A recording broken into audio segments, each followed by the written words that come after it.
Asia is home to many deer species and is well known for its deer diversity. In the first medal, we'll look for two deer species and an antelope. But the first animals you will see are the peafowl. Now these birds are the national bird of India. The guys are called peacocks, the girls are called peahens, and babies are called pea chicks. Now the guys use their long quills and feathers to attract the ladies during mating season, and those feathers are actually back feathers are puffed up by the shorter tail feathers. Now the guys lose their long bills and feathers at the end of the mating season. So many of these feathers are strung along the ground. But yes, kids, there is a black squirrel. Everyone loves black squirrels. Now we're looking for our barracuda deer, axis deer, and black buck antelope. And they've moved on to the other side of the exhibit. We should be able to see them in about 8 to 10 minutes. I'll point them out for you guys once they get there. This time we're passing by 2 shacks. That look like a rundown. And kind of, that's what they are, but they actually represent during conservation. In 1970, there were estimated to be only 66 American single deer remaining in central India. But this population was saved by the cooperation of the local Indian community. Like the shacks you see here, there were many small farms using space in and around India's Kanha National Park. These people were coming into contact with the deer and the tigers that were also living there. Through cooperation with the Indian government, local communities agreed to relocate their villages. By moving, the farmers still had land to farm, but the tigers and their prey got more room to roam. Alright, now we all know an animal that is extinct no longer exists, like the dinosaur, dodo bird, or Tasmanian tiger. Our next species were on the verge of extinction.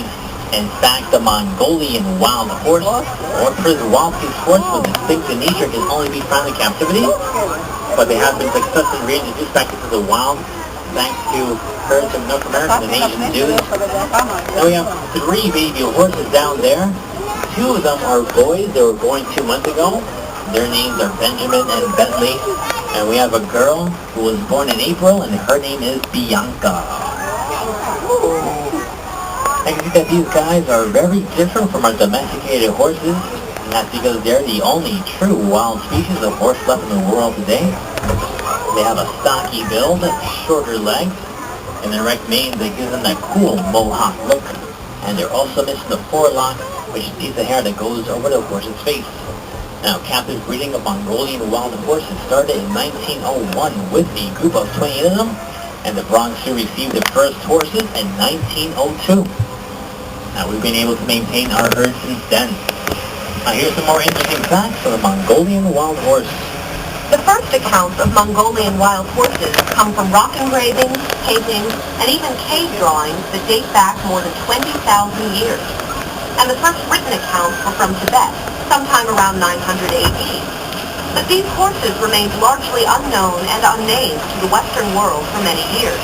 During an expedition to Central Asia in 1879, a famous Russian explorer and naturalist, Colonel Nikolai Przewalski, encountered the horse in western Mongolia. Because of his discovery, this species is also known as Przewalski's horse. Now you guys notice that many trees here are wrapped in wire, and that's because a lot of the animals like to chew the bark off the trees like the horses do, or scrape the bark off with their horns and antlers. So in order to keep these trees alive and healthy, we wrap them in wire, and basically making them animal-proof. Now once you guys pass the wooded area in the next exhibit, we'll be looking for 2 endangered species, the brow antler deer and the gaur. I see 1 brow antler deer ahead of me.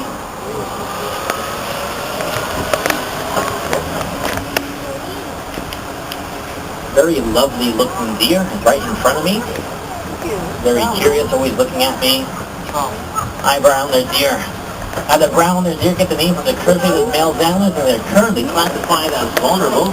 Many of them must resort to feeding off crops since the natural land has been taken over for by farming. And the rest of our deer are all the way to the back of the exhibit, laying down by the fence. And all the way to the right, over the hilltop, past the trees, our gaur stand there. The gaur are the world's largest wild cow. They can be up to 6 feet tall, 10 feet long, and up to 2,000 pounds. Their present size in large horns, these guys can fight off almost anything. They can even fight off a tiger. Unfortunately, they are endangered and they continue to be threatened today by loss of habitat and diseases against the domesticated cattle. Now here at the Bronx Zoo, we help our brow and their deer and gaur through a special program known as the Species Survival Plan. Here at the zoo, we help gaur and brow antler deer and many other species by participating in cooperative zoo management programs called Species Survival Plan. The name says it all. The plans aim to help these animals survive. Zoos across the country work together to maintain genetically diverse populations of rare and endangered species. All right, now right in front of you, guys see a large wooden fence. How exciting a fence. Now this fence was built here to reduce the noise level for the Bronx River Parkway directly behind you guys. You can hear the sound of traffic on there right now.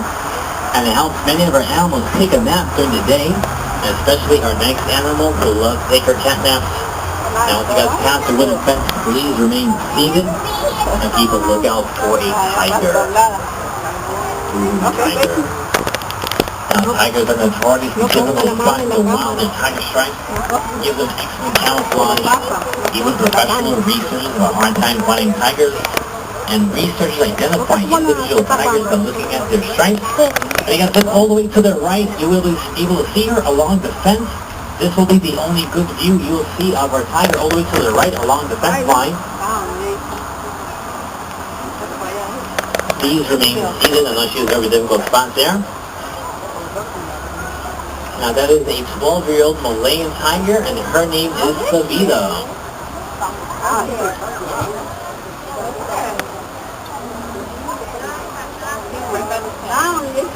Tigers in the wild eat medium-sized deer and wild pigs, and once they get a kill, they'll gorge themselves, eating up to 40 pounds of meat in one sitting, which is as much as eating 160 hamburgers at one time.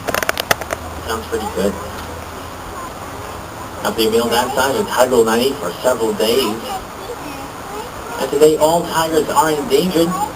Please keep your head inside, sir. Thank you.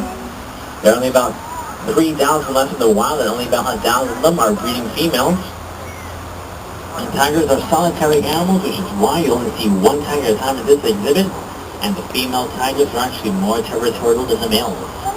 So it's the ladies that wear the tiger pants in the tiger world. And right in front of you guys see our gaur. Once you pass the tiger exhibit, you have a gaur right in front of you guys. Very large beast.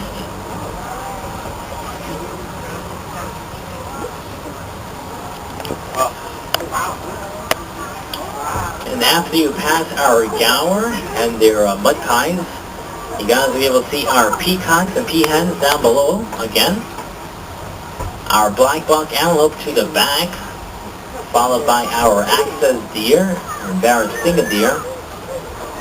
We have a guy trying this stuff for the lady, trying to hypnotize her. Now the access deer are the deer with the white spots. Most deer are born with spots to lose them as they mature, but the access deer get to keep their spots for their whole life. And the large golden brown deer are the Barrasinga deer. And the Barrasinga deer get the name from the Hindi language, makes 12 signs. And that's because the guys can have anywhere from 12 to 14 points on their antlers.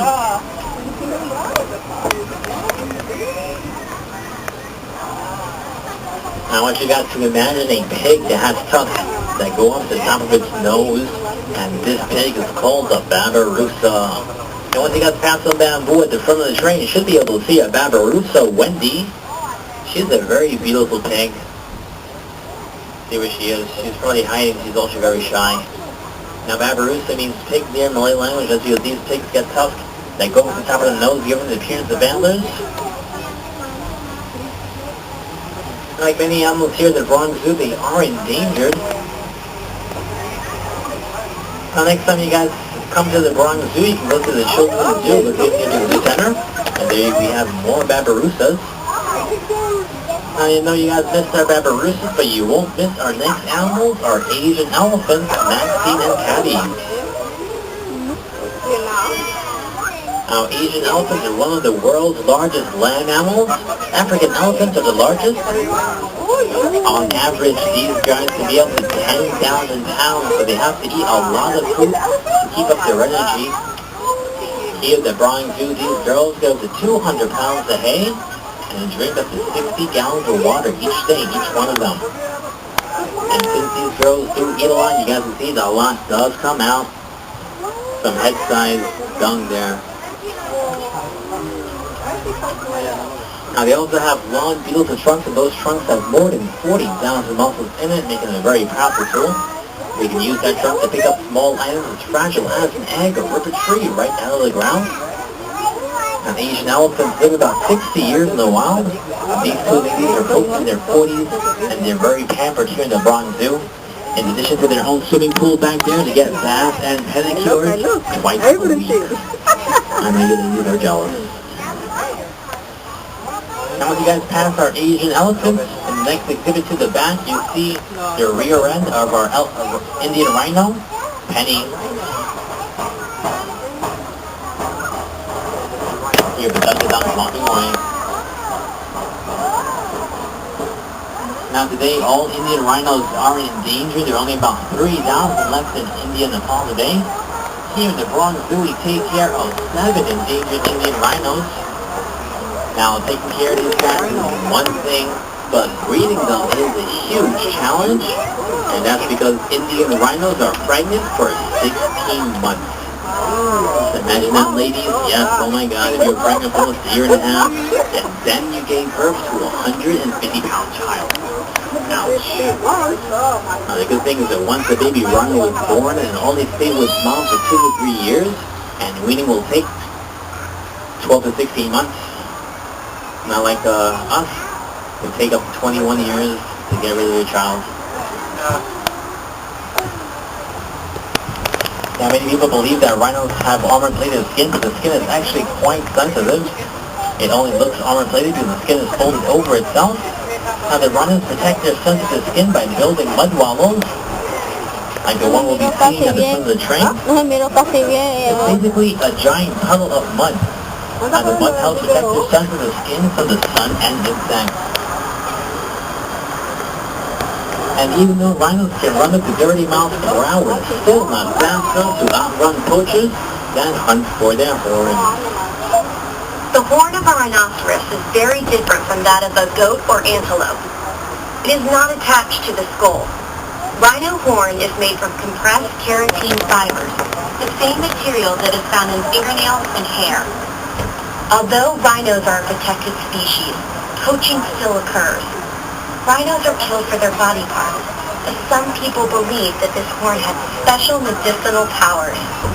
It is also used as an ingredient in some traditional Asian medicines, and the rhino horn is also prized in some cultures for making dagger handles. Alright, now once you guys pass the wooded area in the next exhibit, get ready for more deer. So many deer. Now the first deer species you will see are the Formosan Sika deer laying down in the middle of the exhibit in between 2 fenced areas. So you're going to have Formosan Sika deer first, followed by our sandbar deer. Sandbar deer are very large, dark brown deer. They are the largest deer in Southern Asia. They get to 5 feet tall and weigh up to 650 pounds. They are right below us. Love these big deer. The guys have antlers that grow to 3 feet long and have 3 points on each bar. Now that little red-brown deer along with the sandbar deer, that is not a baby deer, that's actually an Indian mudjack deer. They have small antlers that run the sides of the face and look like long raised ridges, and they also have fang claws on the sides of the face, in which they use to mark the territory, which is kind of like having armpits at the side of your face. Now let's slow down the monorail so you guys can see our hog deer. Now these little light brown deer are hog deer, and they get their name because they're short and heavy like a hog, and they also act like hogs. They creep, roam.